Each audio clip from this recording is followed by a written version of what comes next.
It's funny, I spend a lot of time up here, but I haven't actually given a talk in ever.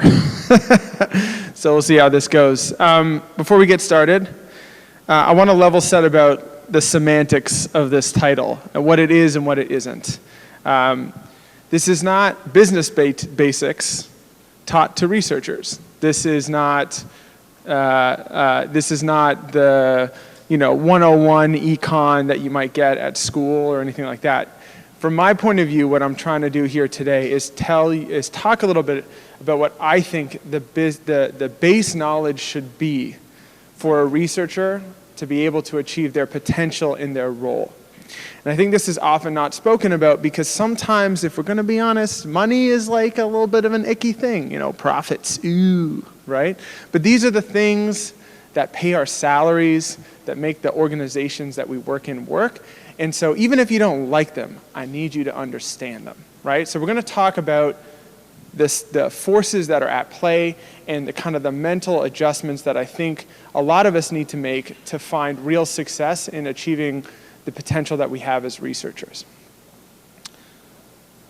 How many of you think that this is true when you're hired? Well, I mean, you can tell what I think about it just by the framing of it. I think I've given that away. But, I hear this all the time, right? We are hired to improve the user's experience. And I know this is not true. I know we think it's true. It sounds nice to say, right? But one of the things that we have to do as researchers is dispel ourselves of myths, especially the ones that make us feel good, right? And this is a myth, I promise you. And you know how I know? It's because your salary is not paid by your users. It's paid by a business, right? You are not hired to improve the user's experience. You're hired to achieve a business outcome that they feel they need your skills in order to achieve, right? And this is very important because this myth that we're talking about here around why we're hired is part of what I think is a fundamental disconnect between the broader research community and the places that we work. Okay? Once we understand where this comes from, and once we understand the reality of our situations, then we are going to be better able to navigate the organizations that we work in. And whether or not you like this truth about the system that we live in, what it will allow you to do is be a lot more effective. Okay? So today we're going to try and understand what it means to improve the business. What are the forces at play? And again, talk about this mental shift about the way that we can act. Because I know there's been a lot of conversation about being a strategic partner. By definition, you can't be a strategic partner to a business if you don't understand how the business works. So, there's two big things that we're going to talk about today. One are kind of like the key players within a business. And I'm going to focus on corporations, because whether you work in a startup or whether you work in a big business, most of us probably work in corporations. There are obviously exceptions. Some of you might work in a co-op, different situation, or a government agency, slightly different situation. But broadly speaking, most of us work here. And even the reality of what we talk about for a corporate setting will also play over into other settings as well. How many of you have watched The Godfather? All right, that's good. Most of us, I hope, will get this reference. Do you remember this scene? Anybody? Hands up if you do. No? Okay, one. Nice. Okay, a lot of legwork here to be done. So over here is Michael Corleone, right? He's the boss guy, right? And the Corleone family, I hope I'm pronouncing that right. Is anybody Italian? Did I do it? Corleone? Okay, great, excellent. The Corleone family sends his brother, Fredo, to Las Vegas, right?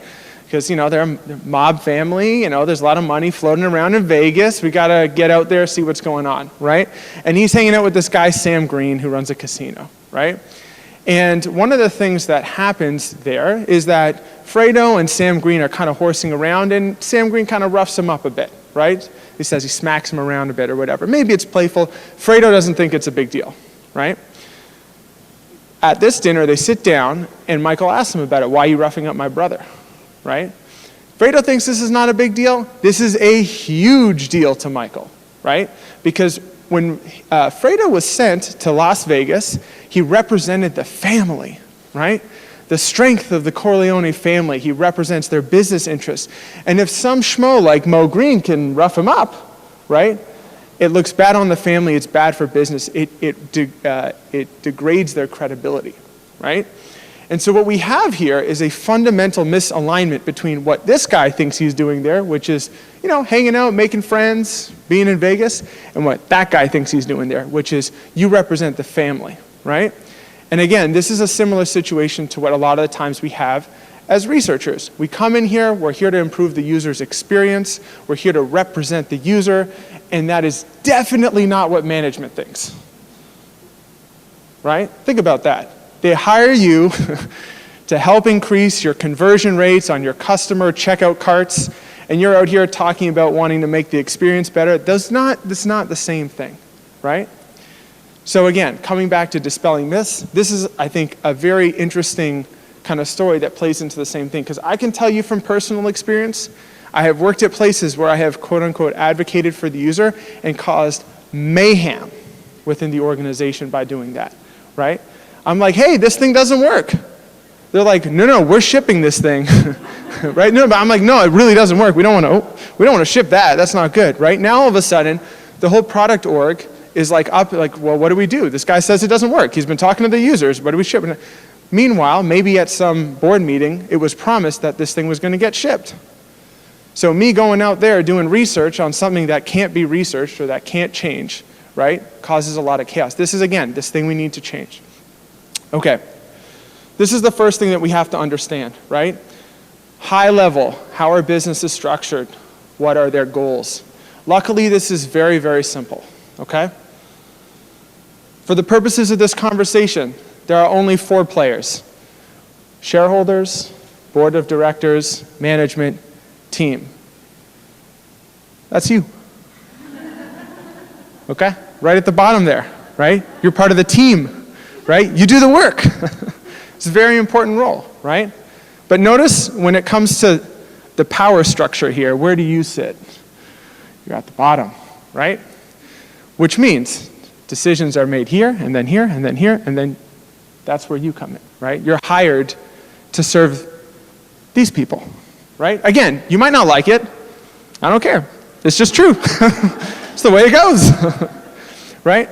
Now, here's an important thing. When we say team, this is like everybody that doesn't have a C in front of their title, okay? Then you have the management, right? This is your CEO, your COO, your CTO, your CFO, your CWO, your CVO. You make up all the letters you want. That's management, anybody with a C, right? Sometimes a VP too, but that's the management team. Their job, right, is to figure out the strategy to do what these guys want, who do what these guys want. So what are these guys? These are the boards of directors. They are elected or appointed on behalf of the shareholders, right? So think about a big company. There's lots and lots of shareholders, right? How are you going to hold the team accountable to doing the right thing? Well, you have to have a board of directors, right, that looks at all the numbers and say, yep, this is good, or yep, we're going to set this goal. And then the management team takes that, and then they tell it to the team, hey, hit this goal. And then capitalism. Excellent. Finally, shareholders. A lot of the time, I think sometimes we think about shareholders in a weird way. We're like, those goddamn hedge funds and rich people living in Miami with their yachts. I don't like it. But an important thing to keep in mind is that a huge percentage of the ownership of a lot of these companies are retail investors, like probably you, probably your mom and your dad. A huge percentage of these things are owned by like pension funds, right? When you don't hit your goals and the businesses don't hit their goals, people don't get paid the money they need to retire that they've been promised years ago, right? So this is not just like this little system. There's a big number of players people affected here, and you're down at the bottom there, and you got to make sure that Uncle Joe can afford to continue to buy groceries because his pension fund is invested in your company, right? So this is just an important perspective to have. Again, it's not just because the CEO says whatever. They're accountable to the board of directors are accountable to shareholders, okay? All right, all these people, what do they want? Anybody know? There's 2 things. What'd you say? Correct. And? Correct again. You must be a businessman. Very good. Profit, right? We invest money in a company to get that money back plus some more money, right? That's what this is all about. That's what, again, pays pension funds. That's what makes hedge fund people really rich, all that good stuff, right? And the second one is growth. I'm sure a lot of you are like, growth, why all this growth? This is annoying, right? Like, this doesn't make any sense. We can't grow forever. Well, the whole point of the growth thing is that we don't have to make money now if we grow really fast, because then later we'll make even more money, right? So there's only two things they care about. It's just growth and profit. Now we're going to pause here, right? And remember that we are researchers who are, we think up until this point, we're here to make the user's experience better. Where does that fit into that? It doesn't, right? And again, it's fine. We can go into a company and be like, I want to make this better for the user.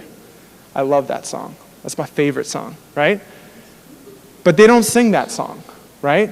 So we can go in there with our own goals, but we have to understand, again, why were we hired? And if you want to get promoted and you want to go far and become a director or this or that, understand that those are the forces that are going to drive whether or not you make it, okay? So put simply, outside of the world of research, numbers are more important than people. This is very weird for us, right? But they literally will say, hey, we want to, our goal for this quarter is 30% growth in users, and we want to increase our average revenue per user by $2, right? And then like the product leadership team will go and be like, all right, how are we going to do that? I don't know, let's figure it out, right? Your job is to help them figure that out. Cool? They work in numbers, they don't work so much in people. Now I want to move into like the second part. We know who the players are, right? They're those 4 groups of people that we talked about, right?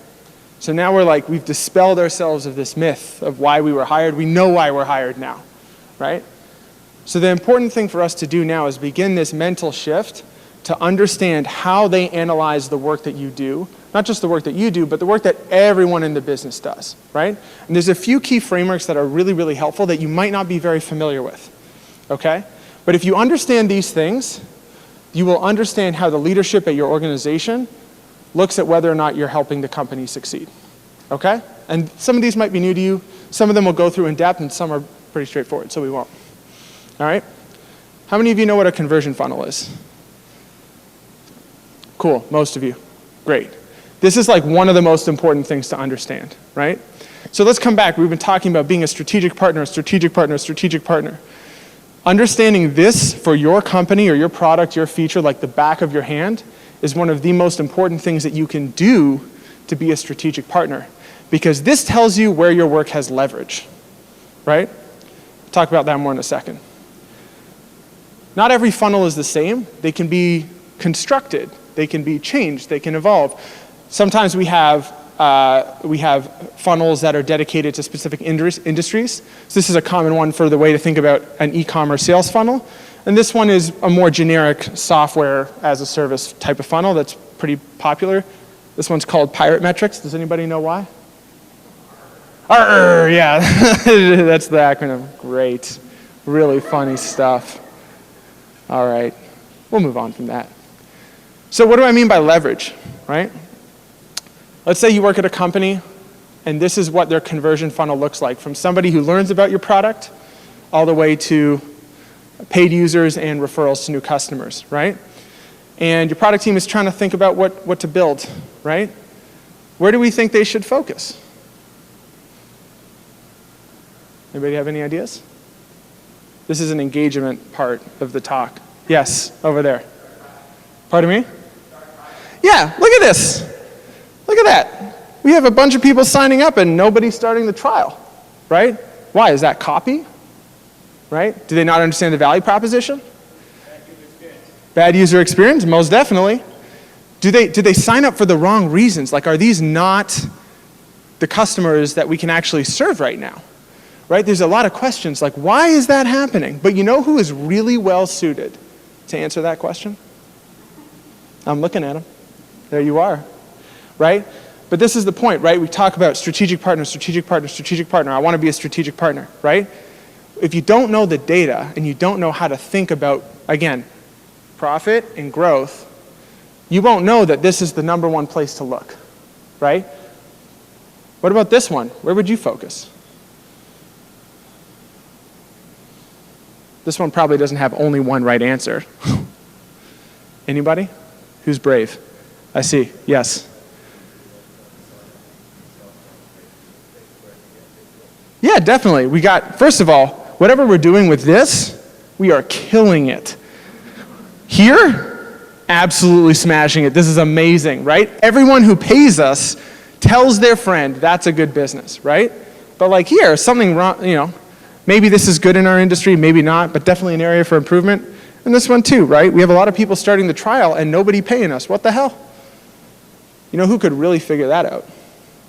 You guys, right? This is literally our skill set. Now think about this, again. Let's go back to our CEO. Their job is to increase the growth, increase the profit, right? And they're struggling. They're like, I don't know why. Growth's not growing. Profit's not profiting. This is a problem. And you walk into their office and you say, you know what? I know how to fix this. Check it out. If I just figure out why people are starting trials and not becoming paid users, I think we could build something for them. You're going to get a promotion, right? That's how that works, right? But again, you got to understand the funnel in order to have that strategic foresight. Another really important thing that you are going to be uniquely qualified to do is to actually create the funnel, right? Now, I showed you some generic funnels, right? Most e-commerce stores are going to be the same. There are some that are going to be a little bit different. For example, if you sell clothes, it might look different than if you are selling baby furniture, for example. I recently bought clothes and I recently bought baby furniture, and it was very different. So I know. But clothes you might need to try on, or you might need to return those, right? So the funnel might be a little bit different. Point is that you as a researcher are really well positioned to think about what are those discrete moments, right, where things change for a customer in reference to how valuable they are for your business, right?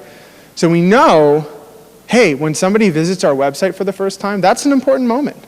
They're aware of us. We should track that, right? What about when they look at a product? Maybe that's an important moment for us, right? Because once they look at a product, maybe there's intent to buy, right? And what would the next stage be? And the next stage. So you might actually have to create your own funnel by identifying those key milestones from beginning to end and measuring them. That measurement part is very important, right? Socialize those milestones to the team. Here's what I think these key milestones are along this customer journey, right? Here's why. I hope you all agree. Here's how we're going to track them, right? And then every time you do something, not just every time a feature gets shipped, because the product team is going to get credit for that, not you, right? But every time your work, your research leads to an increase in one of these conversion steps, you should tell people. And then you'll get promoted. Because people will know. You increase the profit and the growth. See, there's a recurring theme here, right? All right, good. So a couple key takeaways here, right? Conversion funnels, super important for identifying what I would call high leverage moments for product improvement, right? Most people in the product org will know this stuff already very, very well. So it's going to be really easy to communicate with them. Super easy to measure the impact of your work. So make sure as you deliver your insights and your reports, hey, I think we should do this thing differently, right? Track that somewhere so that when that thing ships, you can see, hey, look, we figured this out and get the credit. And it also definitely has impact across departments, right? So if you notice, the conversion funnel definitely touches marketing, definitely touches product, might touch other teams too, right? So it's important from a cross-functional point of view, and it's an area where you can develop influence across the broader organization, not just your own little team. Next one. Who knows what LTV to CAC ratio is? Yeah, I know you would. Over there, awesome. This is a really important one. This is one of those fundamental health metrics of a business. LTV stands for lifetime value. Basically, how much money every customer is worth over their entire lifetime, okay? Customer acquisition cost is how much it costs you to get that customer. This one, big number is good. But for this one, big number is very bad. right? This basically tells you, are you selling $1 for 25 cents? Because you'll find a lot of customers for that, but you will also go out of business very quickly, right? The market for selling dollars for 25 cents is infinite, right? So this is an important one to understand. How much does it cost you to get the customer, right? And what is their lifetime value? If you talk with your team in terms of LTV and CAC, they will be like, oh, this guy's speaking my language. This gal's speaking my language. That's awesome, right? So this is a very important ratio to measure. A good LTV to CAC ratio, usually like 3-to-1 for a lot of businesses, right? Because don't forget that this doesn't account for your HR expenses, your engineering expenses, how much your office costs, right? This is just focused on the product. Can I get customers, right, for less money than they will pay me to use my product? Funny old Yiddish joke about LTV to CAC ratios. Joe goes to his friend. He's a tie manufacturer, right? He says, Joe, I love your ties. How much for your ties? He says, it's $2 for a tie. He's like, $2? That's really cheap. How much do you make on those ties? He says, I don't make any money on these ties. In fact, I lose $1 per tie. He says, Joe, you're going to go out of business. What do you mean? You can't keep this up. He's like, don't worry, I'll make it back on volume. Get it? Right? The business is structurally unsound because the LTV to CAC ratio is way out of whack, right? Or actually the cost of goods sold. But you get the idea. Basically, you have an unsound business. So a quick thing here, tells you if your product can sustainably acquire customers, speaks to profitability of your business at scale, and yes, pronunciation does matter a lot here. So just emphasize the part, or people will start, asking funny questions about what you're talking about. Net revenue retention. If you work in a software business or a SaaS business that sells software with salespeople, this is probably the most important thing. How many of you work at a company that tracks net revenue retention? Awesome. Is it all they talk about? Yeah. Who's never heard of net revenue retention before? Awesome. So a few people. This is really, really important. So basically what we have here is a cohort-based system here. So we have a bunch of cohorts, so customers that came on board in month 1, month 2, month 3, right? So this customer is now on month 12, right? So we can see how far along, whether or not customers leave us, right, over a period of time. How much revenue is left? How much, for the people that in any given month signed up and started paying us, how much money is still being paid from that same group of people, right? But you'll notice something really weird here, right? Like, how can you have 102% of your revenue in month 2, 106, 104, 100? Basically, the idea here is something called expansion revenue. So let's say I sell, Slack is a really good example of this, right? So Slack, if you have a pro account with Slack, right? You pay $6 per user per month. Let's say we sign up, we have 10 of us, right? So now Slack is getting $60 per month, every month from us, right? Now some customers go out of business, some customers don't like Slack, so they churn, they go away. But some customers really like it and they start doing well, right? They start to grow. So now my team that used to have 10 people now has 100 people, right? Well, guess what? I'm paying now $100 times 6, right? So that revenue can go way above 100%. And so if you work in a software business that sells anything to do with seats, so if you sell sales software, customer success software, anything like that, usually often pay by the seat, or you may pay with different feature sets. Expansion revenue is the cheapest type of growth to get. Companies are obsessed with it, which leads me to this. How many of you have seen Glengarry Glen Ross? Yes. A couple of people, similar movie taste, right? It's a movie about sales, right? A sales office that's not doing so well, and Alec Baldwin, the big shot, comes out and he tries to inspire them with a speech, right? And he says they're doing a special sales contest this month, right? And the sales contest is the following. Whoever has the most sales at the end of the month gets a Cadillac Eldorado, a new car. You know what second prize is? Set of steak knives. That's the set of steak knives. You know what third prize is? You're fired. Similar situation here. If you work at a company that tracks net revenue retention, right? If your net revenue retention is over 120%, which means that if you batch all the customers up from a given period of time, right, they're paying you more than 100% of the amount of dollars that they were spending once they signed up, you are absolutely killing it. You are killing it. If you're between 100% and 120%, you're doing pretty good. Set of steak knives. Good for you. If you're less than 100%, you're fired. Your business is in trouble, basically, right? So again, let's come back to our researcher mindset. If you work at a company that sells software, let's say, to customer success agents, right? What are the types of questions that you might be thinking about? Let's say you pretty open space for projects for the next month, right? What might we be thinking about? We might be thinking about, hey, are there any features that we can develop that will make their lives easier that we can upsell them, right? Is there any way to onboard additional people from our customers to like have paid seats? Maybe they're not agents, but they want to monitor, or they want update reports or something like that. How do we add more revenue into this mix, right? If you do that, right?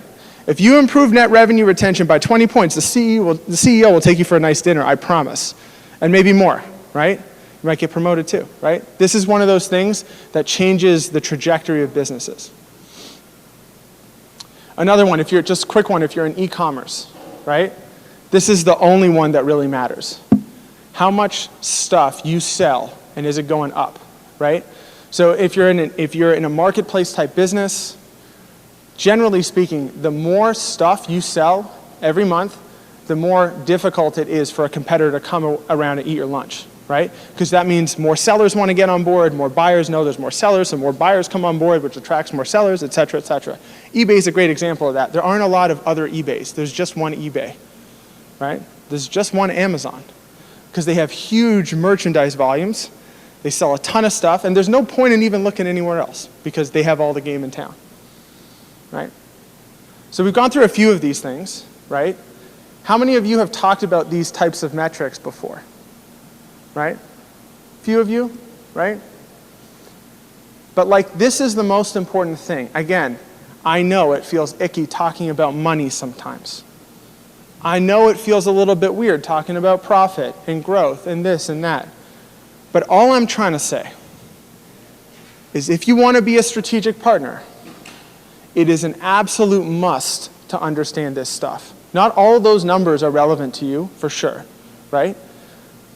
But the ones that are the ones that the management team goes home every night and dreams about, sweats about, cries about, depending on the situation, right? And so if you want to make the user's experience better, you want to improve the lives of your customers, that's awesome. Usually there's an overlap between doing better business and serving your customers. That's awesome, right? But if you want to get promoted, if you want to see your work have greater impact, if you want more influence, if you're able to talk in those terms consistently, people will pay attention to you, they'll take your advice, and when there's really a tough decision to make, you're going to have all the credibility in the world to say, trust me, this is going to harm our users, not help our users, and I know because I've been supporting the growth of this business for a long time, and you know that I understand the business. So trust me when I say we're about to cross an ethical line here. Trust me when I say we're about to harm somebody here, right? If you want to be a strategic partner for a business, you have to understand the business. That's pretty much it. Thank you.